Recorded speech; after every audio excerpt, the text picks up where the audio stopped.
Bonjour à tous. En 1905, un illustre inconnu proposa une nouvelle façon d'interpréter les équations de son époque en introduisant le concept d'espace-temps. Cet inconnu s'appelait Albert Einstein.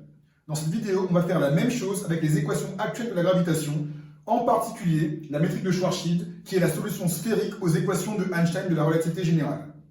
Nous allons voir que cette métrique-là peut se réinterpréter en un principe qui est analogue au principe d'invariance de la vitesse de la lumière. Pour ça, il suffit de remarquer que cette métrique se décompose en deux parties, une partie temporelle et une partie spatiale.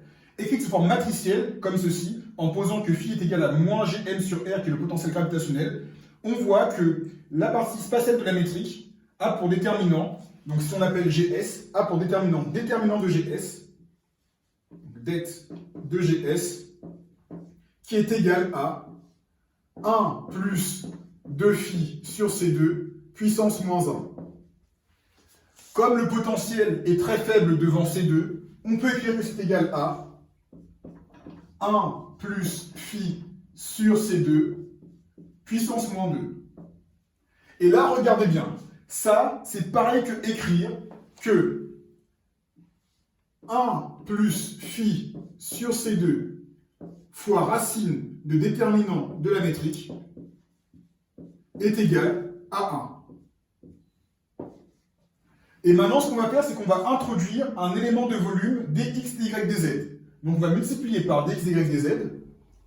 Donc, on va avoir ça fois dx, dy, dz est égal, non plus à 1, mais égal dx, dy, dz. Et maintenant, la dernière étape, c'est de supposer que le vide est plein de matière. On le sait parce qu'on connaît le vide quantique. On va supposer que le vide a une masse volumique, ρ. Et on va supposer donc que l'énergie volumique du vide s'écrit ρ fois C2. Donc, ρ C2 ici à gauche et ρ C2 à droite. Ce terme-là peut se simplifier. On peut écrire ρ fois C2 plus ρ phi. C'est pareil. En mettant la parenthèse ici cette fois-ci.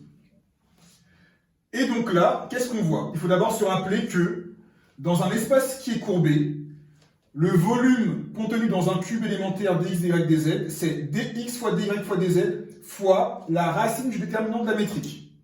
Donc ce terme-là, c'est le volume contenu dans le cube. Et donc, l'énergie de masse plus l'énergie potentielle par unité de volume fois le volume dans le cube, c'est l'énergie du vide dans le cube. Et on voit que cette quantité-là ne dépend pas de phi. Donc, c'est une quantité qui est invariante. D'où un principe analogue au principe d'invariance de la vitesse de la lumière, qui est que l'énergie du vide est invariante. Pourquoi c'est important? Parce que ça montre que l'on peut considérer la gravitation comme une force capable de courber l'espace-temps et ainsi construire une théorie qui aura les mêmes prédictions que la relativité générale parce que cette dernière a été testée uniquement via la métrique de Schwarzschild. Donc cette théorie-là s'appelle la gravitation disruptive, qui est présentée dans cette chaîne et aussi disponible en description de la vidéo.